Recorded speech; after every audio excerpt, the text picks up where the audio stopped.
La saison des espoirs du Saguenay-Lac-Saint-Jean, Bantam Relais, va très bien présentement et on en parle ce matin avec les entraîneurs de l'équipe. Sébastien Dion, entraîneur-chef. Salut Sébastien, ça va bien? Oui, ça va bien, merci, toi aussi. Oui, merci, ça va bien. Olivier Bouchard, entraîneur adjoint également des espoirs. Ça va bien, Olivier? Ça va bien, toi aussi? Oui, ça va bien, merci. Messieurs, on va débuter en parlant un petit peu de vos carrières respectives. J'imagine qu'avant de coacher, on a joué au hockey un petit peu. Et avant de se rendre comme entraîneur de ce que vous faites présentement, au niveau des espoirs, vous avez fait quoi, Sébastien, de ton côté? Moi, j'ai joué là, mon hockey mineur à Jonquière, là, tout mon hockey mineur là-bas, dans le double lettre. J'étais allé chercher l'expérience beaucoup au niveau sport-études aussi. J'ai joué comme joueur là, au sport-études pendant plusieurs années. J'ai commencé très jeune comme entraîneur à 15 ans. J'ai commencé à m'impliquer au niveau Atome, là, puis regarde, aujourd'hui, c'est ma 9e année là, comme entraîneur. Fait que j'ai fait partie de l'Atome, puis oui, revenu à l'Atome. Après ça, entraîneur-chef un petit peu, dans les espoirs là, comme entraîneur adjoint, là, puis oui, il y a 3 ans.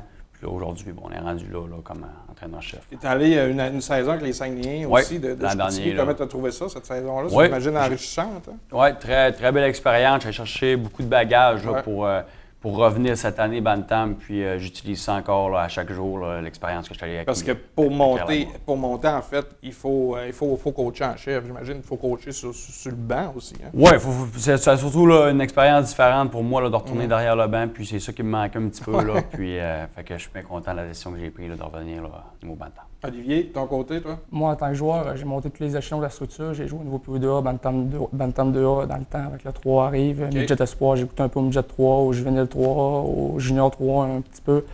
J'ai fini ma carrière au niveau collégial 3 à Alma. J'ai joué 2 ans là-bas. Puis j'aurais eu la possibilité de jouer une 3e année, mais quand j'ai eu l'offre des espoirs pour commencer à être entraîneur, ça a toujours été quelque chose qui m'intéressait. Donc, commencer dans un calibre intéressant, j'ai sauté là-dedans immédiatement. Puis qu'est-ce qui a fait que vous avez eu la piqûre, vous avez décidé de coacher, peut-être qu'au lieu peut-être de jouer d'une ligue de garage ou encore comme Justin qu'on a reçu précédemment d'arbitrer? Y a-t-il quelque chose? C'est quoi la piqûre qui vous a donné? Pour moi, j'aime enseigner puis j'aime le sport. Donc, c'était comme le meilleur des deux mondes. J'étudie en éducation physique pour enseigner le sport aux jeunes. Donc, moi, c'est comme le meilleur. Ouais, c'est le meilleur des mondes. Je fais mes deux passions en même temps. Donc, c'est génial. Ton côté, ça moi, c'est un peu la même chose. Là. J'ai toujours aimé là, les apprentissages que j'ai eus, moi, j'aime ça les transmettre aux autres, que ce soit au hockey, je le fais également au golf, fait que c'est de combiner mes passions puis essayer de l'enseigner aux autres, ça me fait plaisir. C'est quoi que vous aimez le plus dans le coaching? C'est quoi tu te lèves le matin et tu dis c'est à cause de ça que je coach? Moi, ce que j'aime, c'est vraiment au niveau des jeunes, là, de leur apprendre des choses puis aussi là, les faire vivre des beaux moments. Là, on a eu beaucoup de succès à date cette année, donc c'est le fun de voir là, le sourire des jeunes là, quand on a du succès comme ça. Puis même si il y a des saisons qui vont moins bien, c'est d'essayer d'apprendre le plus, à connaître les jeunes, puis les développer comme individus aussi dans tout ça. Fait que c'est ça qui... Olivier, toi? C'est un peu dans la même lignée. Moi, c'est apprendre aux jeunes. Moi, c'est des passionnés. Rendu à ce niveau-là, c'est de l'élite. Donc, apprendre ce que j'ai appris, moi, à leur âge, puis qui me regardent avec des gros yeux, puis qui veulent apprendre, puis qui aiment ça, puis voir leur amélioration au fur que l'année avance, c'est notre petit bonbon à nous autres en tant qu'entraîneurs. Et là, on a parlé du positif, mais qu'est-ce qui est le plus dur des fois coacher? Souvent, on parle des parents, on parle de l'implication. Des fois, on voudrait en faire plus, mais on ne peut pas. C'est quoi qui est le plus difficile présentement là, dans le monde du coaching? Présentement, pour moi, ce qui est le plus difficile, là, c'est de mieux, pas gérer le temps, mais on est tout le temps en contrainte de temps. On aimerait ça avoir les jeunes de 8h à 4h puis faire toutes sortes d'affaires avec eux autres, mais il faut vraiment gérer le temps comme il faut, puis la fatigue des jeunes. Puis on le sait que les jeunes aujourd'hui, ils connaissent tout.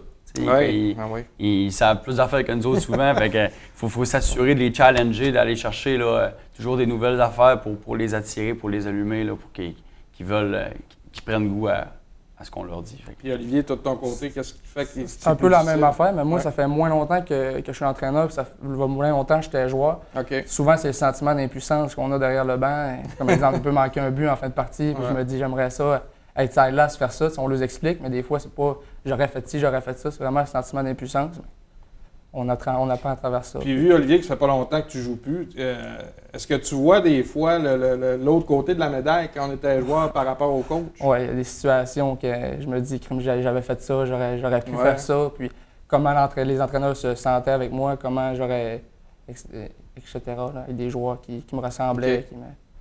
Ouais. Donc, les gars, on va y aller un petit peu plus au niveau du programme de sport-études. Je sais que vous êtes en sport-études à Polyvalente d'Arvida. C'est bleu et or maintenant? Nous autres, c'est Polyvalent d'Arvida et au lac également. OK. Ouais, c'est vrai. Vous, vu que vous êtes relève, vous n'êtes pas ensemble, en fait. C'est quoi une journée type là, d'un athlète qui joue pour vous? Ben, nous autres, là, dans le fond, lundi, mercredi, vendredi, nos joueurs sont chacun là, de leur côté. Les joueurs à Arvida, on en a 12, puis on en a 5 au lac Saint-Jean aussi. OK. Donc, lundi, mercredi, vendredi, ils sont séparés. Puis le mardi, jeudi, là, les joueurs du Saguenay montent à Alma. Là, on va pratiquer là-bas comme aujourd'hui. Fait que, donc, c'est un petit peu ça. Sinon, le lundi, les gars du Saguenay pratiquent, eux autres, avec les Pee-Wee. OK. Donc, on est tous les joueurs là, du Saguenay ensemble. Puis le lac, c'est la même chose, sauf que c'est le vendredi, leur journée, eux autres, comme ça, là, qui embarquent sur la glace. Est-ce que les 5 là, du lac, est-ce que c'est vous qui allez donner des entraînements? Comment ça fonctionne? On a des entraîneurs au lac Saint-Jean. Bien, Sébastien, lui, habite Ouais. à Alma. Fait que lui, il peut aller, il fait les entraînements au lac Saint-Jean. Puis au Saguenay, on est comme plusieurs entraîneurs aussi. Donc, on se sépare la tâche. Puis des fois, c'est nous autres qui montent à Alma donner des entraînements. Mais ça dépend, il n'y a pas d'horaire fixe. C'est une nouvelle façon de faire, mais est-ce que c'est difficile pour vous autres de jumeler tout ça? Il y a eu une période, c'est la deuxième année des espoirs dans le 3. Il y a eu une période d'adaptation l'année passée, c'est sûr. Mais moi, c'est ma deuxième année, puis je commence à m'habituer. Mais pour les jeunes, c'est toujours difficile en début de saison de faire. Ils finissent l'école à midi et quart à Arvida, puis les mardis, jeudi, ils font 45 minutes d'autobus jaune avant une pratique. Ouais. Puis on arrive, on leur demande d'être ça coche à la glace, donc c'est difficile, mais plus l'année avance, plus les jeunes apprennent là-dedans aussi. C'est sûr, c'est plus fatigant aussi, mais C'est d'un ça, autre j'allais dire. côté, le jeune, il apprend à être plus discipliné. On fait plus de route un petit peu, c'est plus de fatigue, mais d'un autre côté, ça apprend vraiment aux jeunes d'être disciplinés, là, puis s'assurer de se coucher de bonne heure, bien manger, etc. Fait que des bons côtés à ça aussi. C'est ça, exactement. Donc, c'est la journée type de votre programme.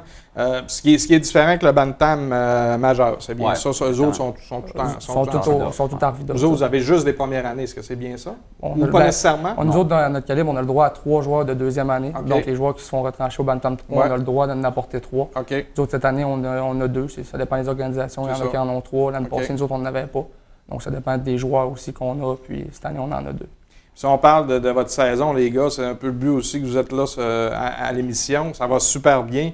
Je pense 2 ou 3 tournois de remporter, c'est tout ça? Deux tournois d'emporter, oui. Bon, mais Sébastien, vas-y, dirige-moi. Comment va la Ouais, saison présentement? Ben là, après Noël, là, ça a vraiment bien débuté. On est parti tout de suite en tournoi là, à Québec. Donc, on est allé remporter ça, là, 5 matchs consécutifs là-bas. Après ça, on est revenu ici 2 semaines pour se préparer pour notre deuxième tournoi à Saint-Jean-sur-Richelieu. Puis encore là-bas, là, on a remporté les grands honneurs. On était bien contents, là, les joueurs. Puis... Et qu'est-ce qui fait que ça fonctionne bien? Y a-tu un bon esprit d'équipe, la chimie, les coachs, les parents? Ouais, ben, c'est un mélange de tout, là, Ouais. mais on a vraiment vu, c'était nos 2 premiers tournois avec cette équipe-là, puis on a vu vraiment que c'était une équipe de gamers, là, si je peux dire. Là. On a OK. vu qu'en tournoi, ils ont élevé leur jeu d'un cran, puis OK. c'était une équipe bien différente de celle-là qu'on avait avant Noël, puis je pense que ça va être le fun pour les championnats provinciaux à la fin de la saison. Maintenant, c'est ça. Là, on a la saison, au niveau de la saison, est-ce que c'est terminé? Est-ce qu'il y a encore des matchs de Il nous saison reste régulière? 7 matchs, je pense, si je ne me trompe pas. Là. OK. Il nous reste un match en fin de semaine, puis après ça, là, les jeunes ils partent en semaine de relâche. Donc, on va se reposer un petit peu là, pendant 11 jours pour après ça là, débuter le stretch final, si on veut. Fait que, après ça, il va y avoir 6 matchs. Après ça, ça va être la Coupe Dodge. Fait qu'on veut se préparer pour ça. Puis là. dans la saison, vous, ça va comment? Là? On a a parlé de 5 tournoi. 5 défaites, là, si je ne me trompe pas. Là. OK. Fait que, non, ça va quand même bien. Ça dépend des matchs. Puis on ne focus pas vraiment sur les résultats. Ouais, on c'est essaie ce que vraiment je de garder le focus là, sur ce qu'on veut faire à chaque jour pour OK. améliorer l'équipe puis se préparer là, en fonction des tournois. Puis ce qui s'en vient, là, vous voyez une progression de l'équipe. Ce qui s'en vient, on parle de la Coupe Dodge. Est-ce que vous êtes confiant pour... tu sais, on ne parle pas de résultats, mais au moins de performer encore? Oui, on est confiant de performer. Je pense que les jeunes, là, ils connaissent de plus en plus là, la façon de se préparer comme pour les événements comme ça. Ils ont gagné dans le passé également. Là, l'année passée, ils ont eu du succès également au tournoi. Fait que c'est un petit peu la même gang de jeunes, la grande majorité. Fait que, encore cette année, 2 victoires. Là, c'est sûr qu'on est confiant, mais il va vraiment falloir là, se préparer comme il faut pour cet événement-là. Et puis, après la Coupe Dodge, là, rapidement, je crois qu'il y a les précamps qui s'en viennent et tout ça. Ça, c'est ce que je sais que je me suis fait poser la question. Les jeunes, s'ils veulent s'inscrire ou quelque chose, y a-t-il une façon de faire? C'est-tu une inscription au niveau...